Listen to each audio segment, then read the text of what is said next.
అందరికీ నమస్కారం. కుంసె శ్రీనివాస్ ఛానల్ నుంచి స్వాగతం. ఫస్ట్ టైం చూసినప్పుడే సబ్స్క్రైబ్ చేసుకొని బెల్ ప్రెస్ చేయండి. లీగల్ విషయాలు చాలా ఇంపార్టెంట్, మీకు చాలా తక్కువగా మాత్రం చూడొద్దు. ఈరోజు ముఖ్యాంశం ఏంటంటే, యశ్వంత్ వర్మ అని అలహాబాద్ హైకోర్టు జడ్జి అనమాట.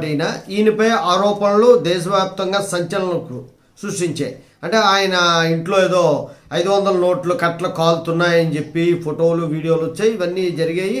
అతను రిజైన్ చేశాడు. ఆయన మీద లోక్సభ స్పీకర్ గారు అభిశంసన తీర్మానాన్ని ప్రవేశపెట్టారు. అంటే ఒక కమిటీని ఏర్పాటు చేశారు. దీని నుంచి పూర్తి వివరాలు కాకుండా మీకు క్లుప్తంగా చెప్తాను, మీకు అర్థమవుతుంది. ఇందులో లోక్సభ స్పీకర్ గారు 3 సభ్యులతో కమిటీ ఏర్పాటు చేయడాన్ని సవాల్ చేస్తూ ఈయన సుప్రీంకోర్టులో ఓ పిటిషన్ దాఖలు చేశారు. అందులో లిటిగేషన్ ఏంటన్నది కూడా చెప్తాను. ఢిల్లీ హైకోర్టు జడ్జిగా ఉన్నప్పుడు ఈ ఆరోపణలు వచ్చాయి.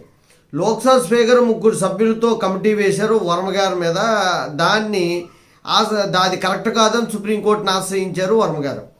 జడ్జి తరపు న్యాయవాది ముకుల్ రోహిత్ సుప్రీంకోర్టులో ధర్మాసనాన్ని ముందు వాదనలు వినిపించడం జరిగింది.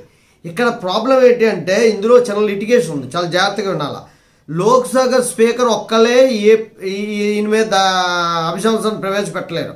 లోక్సభ స్పీకరు, రాజ్యసభ చైర్మన్ సంయుక్తంగా దర్యాప్తు కమిటీని ఏర్పాటు చేయాలని రాజ్యాంగంలో ఉంది.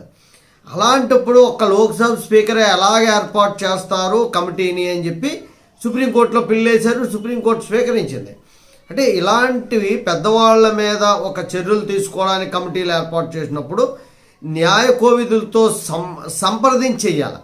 లోక్సభ స్పీకర్కి అధికారం లేదని కాదు, అధికారాలు ఉన్నప్పటికీ కూడా రాజ్యాంగంలో ఏముందంటే, రాజ్యసభ చైర్మన్ ఎవరైతే ఉన్నారో ఆయన ఇద్దరు కలిసి కమిటీని ఏర్పాటు చేయాలని ఉంది.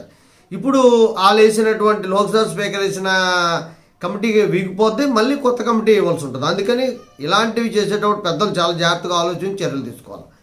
జై హింద్.